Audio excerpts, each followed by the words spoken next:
no one wants to get embarrassed on national television. And we feel like we didn't take the fight zone. They brought it to us, and they played hard. So, I mean, you got to have some type of fight. You can't just roll over and get beat by 20. So, I mean, we fought back, and it was a great fight back, but we waited too late. You know, guys, we weren't ready to go from the start, man. It was too late. I mean, we got it to where we wanted it to.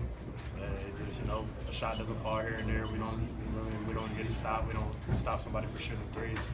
I mean, you can go back and look at a lot of things, but it just comes down to wanting more.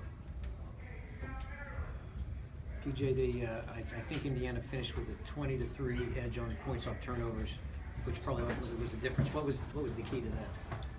Yeah. PJ, please. Thanks. Yeah, I thought they did a great job of capitalizing on our turnovers.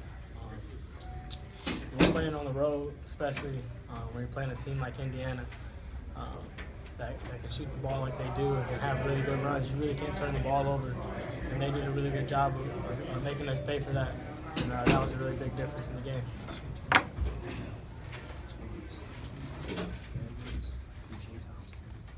Vince, I don't know if this has been answered or not, I just got here, but they scored 14 points after the first 5 turnovers. Just how much does that contribute to getting you guys in the hole that you were in this first step? Honestly, it's happened most of the games we lost. It's turnovers. That's the story right there. I mean, we can't really say much. It's every game we lost this season. This came down to our turnovers. You look at our turnovers column and every loss we had, and that's the story. So. What spurred this comeback for you, PJ, to make it as close as it was? Yeah, like Vince talked about earlier, you don't want to get embarrassed on national TV, and we're playing for ourselves, our coaches, our fans, Purdue University as a whole. And we felt like we really let a lot of people down tonight. But like Coach was saying in the locker room, we really got a really good group of guys, and you probably can tell on our faces, man, this one hurts, losing to your rival. But all credit goes to them.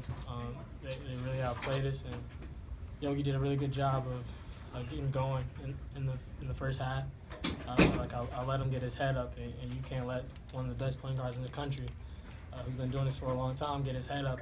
And I felt like I did that, but then we played better defense on him as the game went on, and his other teammates stepped up, which was huge. But we're gonna watch film on it, and we'll learn. Vince obviously just talked about the turnovers, but was there something about the way they were able to capitalize on them? That was it Purdue, or was it them just getting their heads up? Because that's pretty good efficiency for them off those turnovers. I mean, don't get me wrong, they're a great team in transition. They got a lot of shooters that space the floor. They got guys that can slash, guys that can shoot, guys that can do both.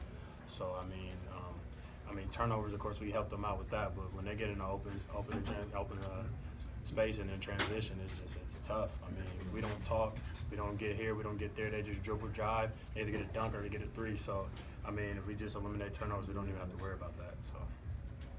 Isaac, you knew that they were going to try to capitalize on probably using some smaller guys against dragging you guys out, the big guys out, and hitting threes. What difference did that make in the second half as they get started? It was huge. BFL hit some threes, so a lot of credit to him for stepping up and making those. But I felt like it was our fault not closing out properly and not rotating right. And I mean, that was the difference in the game, I felt like, in my opinion, because those big guys were able to step out and hit some threes. Anybody get a good look at the goaltend there at the end?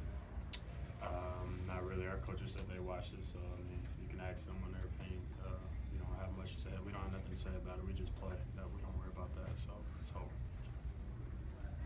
Things seemed to be in sync in the first half offensively until maybe around the time AJ picked up that second foul. Did that throw anything off? I know Isaac was still producing there, but that's when it seemed like the turnovers started piling up and things kind of stagnant for a while. I mean, on the perimeter, we just weren't strong with the ball.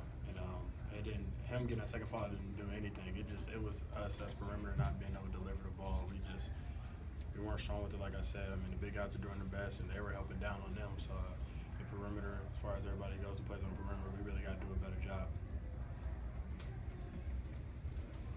Is there anything else? Great, thank you guys.